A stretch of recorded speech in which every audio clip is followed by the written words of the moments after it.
Welcome to FX Options University, recorded live at the International Securities Exchange, the world's largest equity options exchange.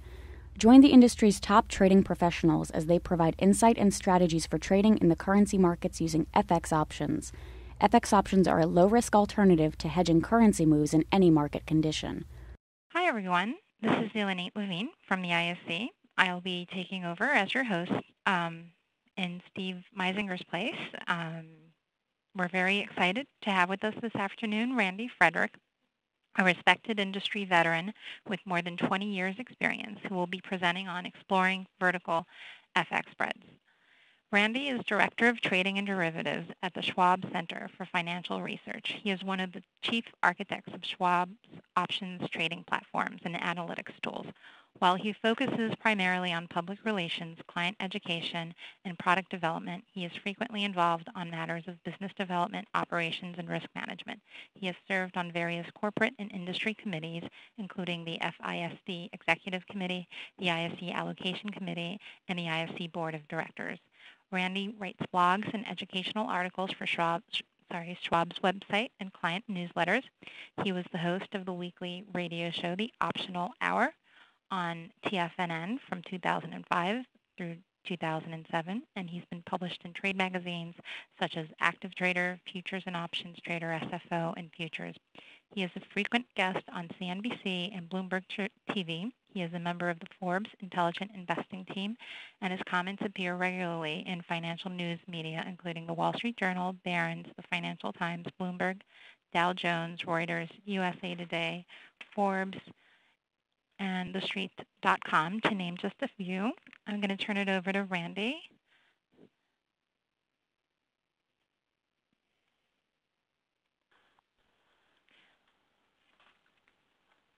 It's always a pleasure to do these presentations with the ISC, a great partner of ours, and we've had a great long-standing relationship now for going on just about 10 years, so outstanding, ever since the very beginning. Well, welcome, everyone. I want to thank you all for joining me today. Hopefully we'll be discussing a thing or two that maybe you haven't seen before. Okay, there we go. Just want to make sure I can progress the screen. There we go. So Elenit mentioned what my role was, so I won't need to go into that in any more detail. Hopefully you're seeing on the screen right now a slide titled Important Information. This is something that I'm sure you've seen many times in the past, but essentially it's a disclaimer to mention that the strategies that I'm going to discuss today involve an element of risk. Those of you that trade options or really invest in any manner know that virtually every investment involves a certain element of risk. The risk involved in trading options is a little bit different and unique. If you want to learn more about the risks involved in trading options, you can get a copy of this booklet titled The Characteristics and Risks of Standardized Options. If you have been approved to trade options at Schwab or at any other broker, you were probably provided either a copy of that booklet or an electronic link where you could read that booklet online. It's available on the Options Clearing Corporation's website. The examples that I'm going to talk about today, I won't go into margin in great detail. I won't talk about taxes, and for the most part, we're going to exclude commissions in calculations and things like that because it makes the examples easier. Of course, you know commissions are involved in any trade. The cost of commissions are going to reduce your profits to a small degree. If you have losses, they'll increase your losses slightly. So these are all things that, for the most part, you know, but I need to mention those to you just so that you're aware of that. So today we're in the process of talking about, or we're going to talk about bullish and bearish vertical spreads. We're going to cover the descriptions of a spread, so it would be a little bit of a review. If you understand vertical spreads, we're going to have a little bit of a description and review at the beginning just to kind of remind you what a vertical spread is and what are the most common types of vertical spreads. And we'll also talk about when and why you might decide to use them. We'll talk about how you select the strike price. One of the questions that people always ask when you make a presentation is, how do you decide what strike prices to choose? So I'll explain and sort of show you a little table on exactly how we do that. Then we'll talk about how we'll show you some few examples using the ISE foreign currency indexes.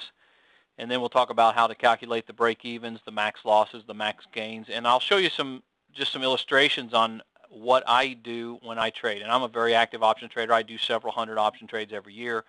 So I'll show you some of the things that I do to help me visualize whether or not a trade that I'm considering is a good idea or not. And hopefully that'll help you a little bit. And we'll talk about some of the advantages and disadvantages of using vertical spreads as opposed to other common types of option strategies. So let's jump right in. So on this slide, what you can see is that it's basically a description of what a vertical spread is.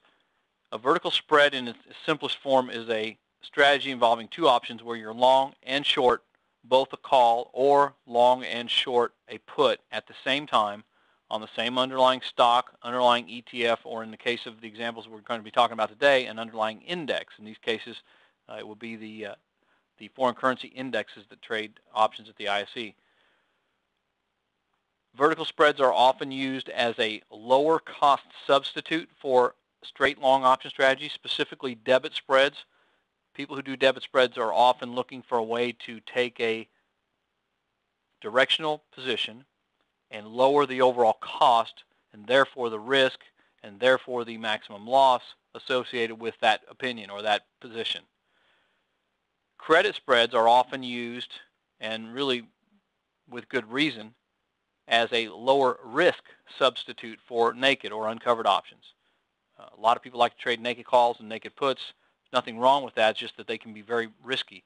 A credit spread is in my opinion anyway, often a better way to do the same thing and reduce the risk dramatically. So we'll go into both of those things in a little bit more detail.